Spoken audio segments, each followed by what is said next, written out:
noite.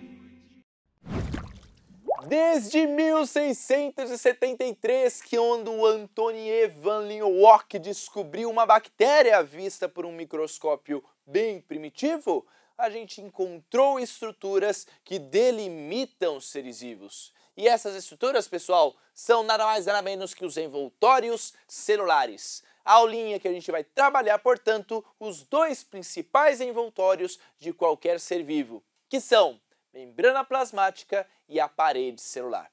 A gente vai ver características que assemelham os dois indivíduos, as duas estruturas, mas em especial falando quanto às estruturas celulares básicas, eucariontes animais, vegetais e as células procariontes. A primeira estrutura, a membrana plasmática, dita um padrão celular, ou seja, está presente em todos os seres vivos. Não tem nenhum ser vivo que não tenha uma membrana plasmática em suas células. Portanto, uma característica já principal deste envoltório. Segundo, a gente tem uma membrana plasmática que tem um caráter desta constituição. Era uma membrana lipoproteica. E obviamente que os nomes dá para entender muito bem qual é a sua composição. Pessoal, ela é proteica porque ela possui em sua estrutura proteínas. Olha aí, ó, proteínas. E você pode enxergá-las aqui, ó. Eu tenho uma proteína roxa aqui, ó, que está tomando toda a minha membrana, que é chamada de uma proteína integral. Eu tenho também uma proteína aqui, ó, que está na periferia da minha membrana plasmática. E é por isso que eu chamo esta proteína aqui, esta proteína aqui, ó, é chamada de uma proteína periférica. Pronto, uma proteína periférica e uma proteína integral. E o resto? Essa parte azulzinha. Essa parte azulzinha, pessoal, é a parte lipo, é a parte lipídica. Esta parte lipídica é constituída pelo que a gente chama de fosfolipídios. E mais especificamente do que isso, a gente diz que a nossa membrana plasmática ela é composta por uma bicamada, já entenderemos o porquê, fosfolipídica. Pronto, uma bicamada fosfolipídica. Por quê?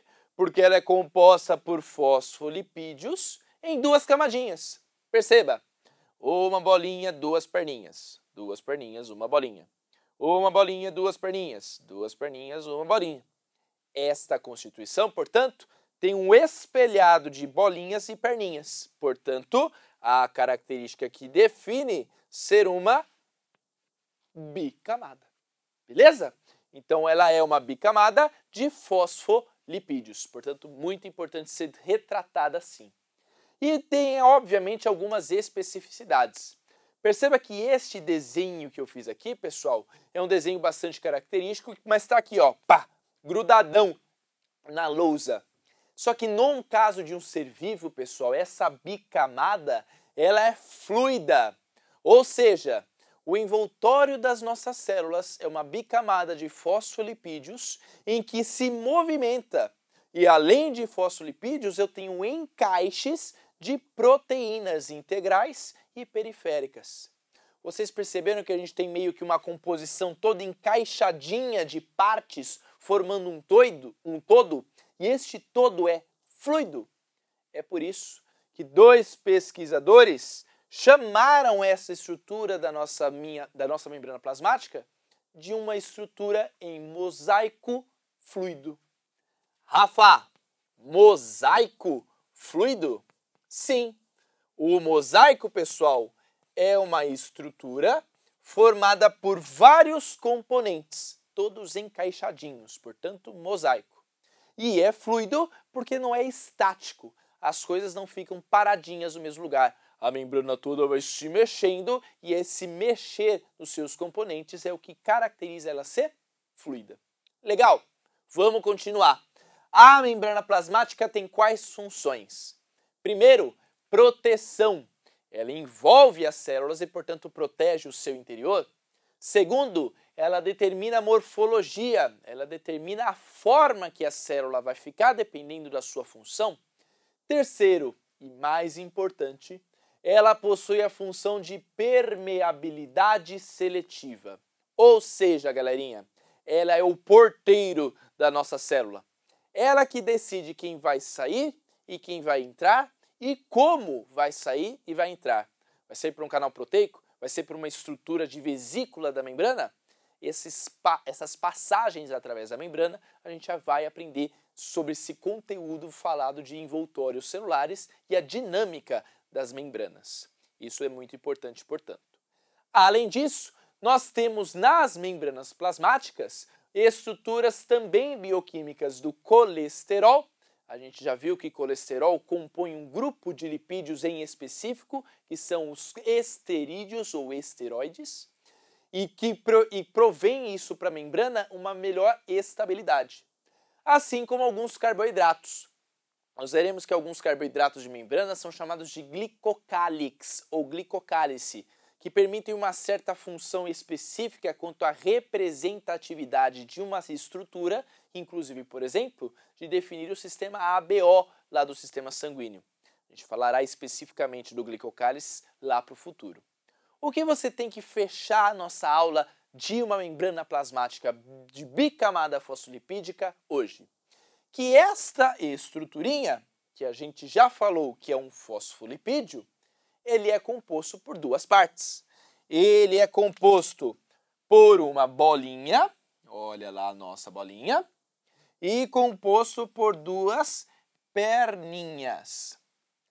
Esta bolinha, pessoal, essa estrutura de cima, é uma estrutura que a gente chama de fosfato. Ah, Rafa, aí vem o nome fosfo da bicamada fosfolipídica? Perfeito. Esta cabeça de fosfato, como assim a gente chama na bioquímica e na biologia celular, ela tem característica, pessoalzinho, polar. Uma característica quanto à sua polaridade, ela é uma molécula polar. E, em específico, ela tem uma característica de ser hidrofílica. Ou seja, de gostar de água. Fílica, filos, ser amigo, ser companheira da água. Ou seja, atrair.